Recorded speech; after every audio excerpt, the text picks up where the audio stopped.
আশা করি যে কার্ল কি সে সম্পর্কে তোমার একটি ধারণা পেয়েছো। তো এখন তা নির্ণয় করা যাক।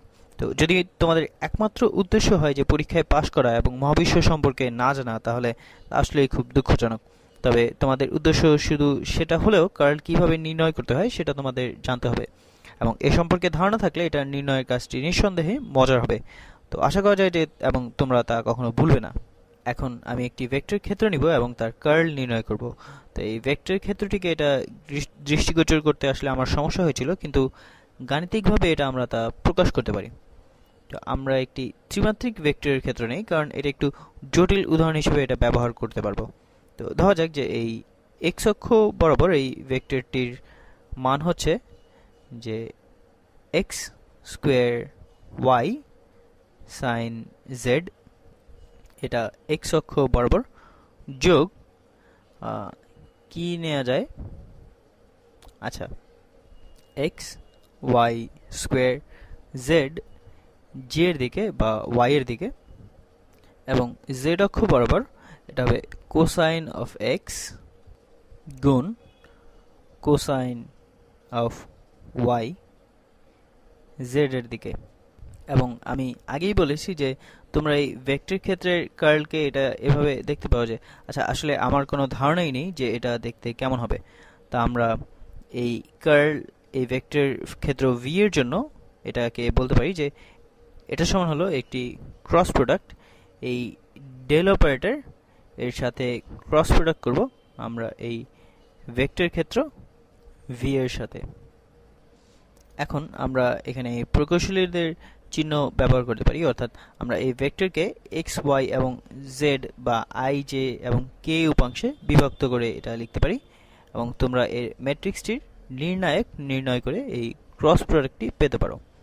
এখন এই ভেক্টর ক্ষেত্র এবং আমাদের এই ডেল অপারেটরটির ক্রস প্রোডাক্ট কিভাবে করা যায়, তো তোমরা প্রথমেই এখানে আমরা এভাবে লিখতে পারি যে উপরে আই জে এবং কে, তাহলে আমরা যখন দুইটি ত্রিমাত্রিক ভেক্টরের একটি ক্রস প্রোডাক্ট নেই তখন, আচ্ছা আমাদের প্রথম ভেক্টরটিকে নিতে হবে। এই ক্ষেত্রে এটা আসলে ঠিক ভেক্টর নয়, এটা একটি অপারেটর এবং একে ডেল অপারেটর বলা হয়। তাহলে ডেল অপারেটরের উপাংশগুলো কি কি? এটা হলো যে এক্স এর সাপেক্ষে এই পার্শিয়াল ডেরিভেটিভ, এবং এটা হবে ওয়াই এর সাপেক্ষে পার্শিয়াল ডেরিভেটিভ, এবং এটা হলো জেড এর সাপেক্ষে পার্শিয়াল ডেরিভেটিভ। আচ্ছা, তো আমি বা ডেল অপারেটরটাকে আমি আলাদা করে লিখছি, যে একে লেখা যায় যে এক্স এর সাপেক্ষে পার্শিয়াল ডেরিভেটিভ গুণ আই, এবং ওয়াই এর সাপেক্ষে পার্শিয়াল ডেরিভেটিভ গুণ জে, এবং জেড এর সাপেক্ষে পার্শিয়াল ডেরিভেটিভ গুণ কে। এখন আমরা দ্বিতীয় ভেক্টরটি নিব। তো এটা হলো আমাদের এই ভেক্টর ক্ষেত্র ভি। তো এর উপাংশগুলো হচ্ছে, আচ্ছা আমার মনে হচ্ছে এখানে জায়গা হবে না, তো এটা X square Y sine Z, এবং ওয়াই এর এটা উপাংশ হচ্ছে যে এক্স ওয়াই স্কোয়ার জেড, এবং জেড এর উপাংশ হচ্ছে cosine of X cosine of Y. এখন আমরা এর নির্ণায়ক নির্ণয় করব। তো প্রথমে এই একক ভেক্টর আই এর সাথে আমি এর নির্ণায়কের মান গুণ করব। তো আচ্ছা আমি এখানে একটি উজ্জ্বল একটি রং নেই। তো নির্ণায়কের জন্য আমরা এখানে এই সারি এবং এই কলাম এটা বাদ দিয়ে দিব, তাহলে আমরা এই রাশিটির নির্ণায়ক করব। তো এর মানে হলো যে এর সাথে আমরা এই গুণ করব এই অপারেটর এবং এই রাশিটি। তো আমরা যখন একটি অপারেটর এবং একটি রাশিকে গুণ করি তখন আসলে আমরা এটা হচ্ছে ওয়াই এর সাপেক্ষে এই পার্শিয়াল ডেরিভেটিভের অপারেটর, এবং এটার সাথে যখন আমরা কোনো রাশিকে গুণ করব তো আসলে আমরা সেই রাশিটির পার্শিয়াল ডেরিভেটিভ বের করি ওয়াই এর সাপেক্ষে। তাহলে এটা হলো পার্শিয়াল ডেরিভেটিভ ওয়াই এর সাপেক্ষে cos x গুণ cos y এর জন্য, এবং তারপর এটা বিয়োগ পার্শিয়াল ডেরিভেটিভ z এর সাপেক্ষে, এটা হলো x গুণ y স্কোয়ার গুণ z এর জন্য।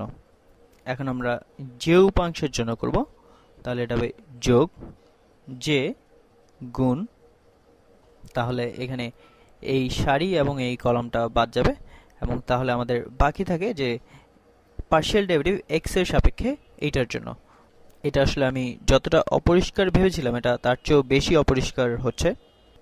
এবং তারপর এটা বাদ দিলে, হ্যাঁ, এখন হলো পার্শিয়াল ডেরিভেটিভ জেড এর সাপেক্ষে, এই জেড এর সাপেক্ষে এক্স স্কোয়ার গুণ ওয়াই গুণ সাইন অফ জেড এর জন্য।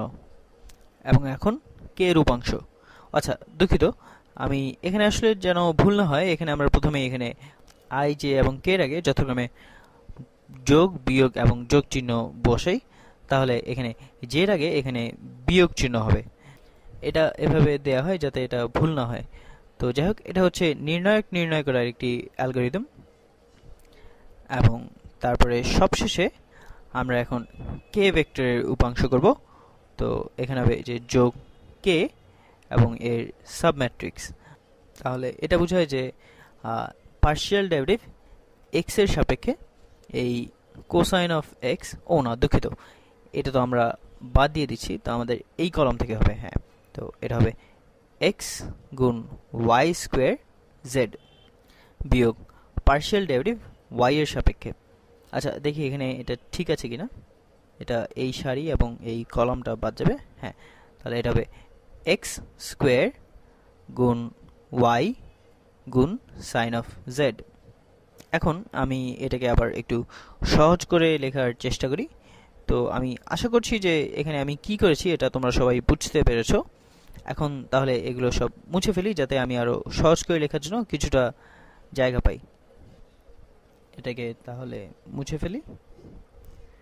হ্যাঁ, এটাই আমি চাচ্ছিলাম, যে এটা পুরোটা মুছে ফেলতে। হ্যাঁ, এখন আমরা এইটা করতে পারবো। আমাদের এখানে যেটা করতে হবে, আমাদের এখানে কয়েকটা পার্শিয়াল ডেরিভেটিভ করতে হবে। এখন আমরা y এর সাপেক্ষে এই কোসাইন অফ x গুণ কোসাইন অফ y এর পার্শিয়াল ডেরিভেটিভ নিব। তো এখানে x হচ্ছে একটি ধ্রুবক, আমরা প্রথমে এখানে i লিখি, কারণ সাধারণত আমরা অবশ্য ভেক্টরের মান ভেক্টরের পূর্বে লেখা উচিত। তাহলে এখন এটার ডেরিভেটিভ y এর সাপেক্ষে কি হবে? প্রথমে x হচ্ছে আমাদের ধ্রুবক, তো এখানে হবে কোসাইন অফ x, এবং কোসাইন অফ y এর ডেরিভেটিভ কি হবে? এটা হবে নেগেটিভ সাইন অফ y। তো আমরা এখানে সাইন অফ yটা লিখছি ভিতরে, এবং আমরা এই নেগেটিভ চিহ্নটা বাইরে এখানে দিচ্ছি, এবং তারপরে বিয়োগ। এখন আমাদের এটার পার্শিয়াল ডেরিভেটিভ বের করতে হবে। ও দুঃখিত, আমি এটা করতে ভুলে গেছি। আচ্ছা, আমি আবার নতুন করে এটা শুরু করছি। আচ্ছা, প্রথমে আমি এই রাশিটা বের করি, তারপর আমি এটাকে i এর সাথে গুণ করব। তো এখানে কোসাইন অফ x গুণ কোসাইন অফ y, এটা কি হবে? এখানে হবে কোসাইন অফ x গুণ, এবং কোসাইন অফ y এর পার্শিয়াল ডেরিভেটিভ y এর সাপেক্ষে এটা হবে নেগেটিভ সাইন অফ y। তাহলে আমি নেগেটিভটা আগে লিখছি, এবং এখানে সাইন অফ y, এবং তারপর বিয়োগ এইটার পার্শিয়াল ডেরিভেটিভ z এর সাপেক্ষে। তো এখানে এক্স ওয়াই স্কোয়ার, এটা হচ্ছে শুধু একটি ধ্রুবক, তো এইটার ডেরিভেটিভ হবে এক্স ওয়াই স্কোয়ার, এবং এই পুরোটা গুণ, কারণ এটা হচ্ছে আমাদের i এর দিকে এই ভেক্টরের মান, বিয়োগ। এখন এটা প্রথমে এই কোসাইন অফ x এর পার্শিয়াল ডেরিভেটিভ x এর সাপেক্ষে, তো এটা কি হবে? এটা হলো শুধু নেগেটিভ সাইন x, এবং তারপর আমাদের কোসাইন অফ y, এটা হচ্ছে শুধু একটি ধ্রুবক, তো এটা হবে কোসাইন অফ y, এবং তারপর এইটার ডেরিভেটিভ z এর সাপেক্ষে। তো এখানে x স্কোয়ার y, এটা হচ্ছে শুধু একটি ধ্রুবক, এবং সাইন z এর পার্শিয়াল ডেরিভেটিভ z এর সাপেক্ষে, এটা হলো কোসাইন অফ z।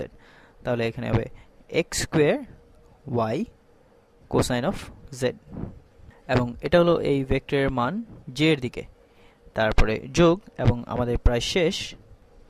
এখন এইটার ডেরিভেটিভ এই x এর সাপেক্ষে, তো এটা হবে y স্কোয়ার z, এবং বিয়োগ এইটার ডেরিভেটিভ y এর সাপেক্ষে, তো এটা এখানে হবে x square sine of z। আর এটা হলো আমাদের এই ভেক্টরের মান k এর দিকে, এবং আমাদের প্রায় শেষ হয়ে এসেছে। এখন আমরা একে আর একটু সরল করে লিখতে পারি। আচ্ছা না, আমি এখন এই পুরোটাকে আবার লিখতে যাচ্ছি না, আমরা একে শুধু এই -1 দিয়ে এটা গুণ করতে পারি। সুতরাং এগুলো এটা প্লাস হয়ে যাবে, এবং এটাও প্লাস, এবং এটাও প্লাস। সুতরাং এটা হলো এই ভেক্টর ক্ষেত্র v এর কার্লের মান যে কোনো বিন্দু x y এবং z এ। তাহলে এই ভেক্টর ক্ষেত্র কার্লের মান নির্ণয়ের জন্য আমরা এই ডেল অপারেটরের সাথে এই ভেক্টর ক্ষেত্রের ক্রস প্রোডাক্ট নেই। এটা হয়তো অনেক অঙ্কের চেয়ে অনেক বেশি জটিল হয়ে গেছে। যাই হোক, এর পরের ভিডিওতে আমরা এটা বোঝার চেষ্টা করব বেশি, এটা কিভাবে করতে হয় তার চেয়ে। তো আমরা পরের ভিডিওতে দেখা হবে।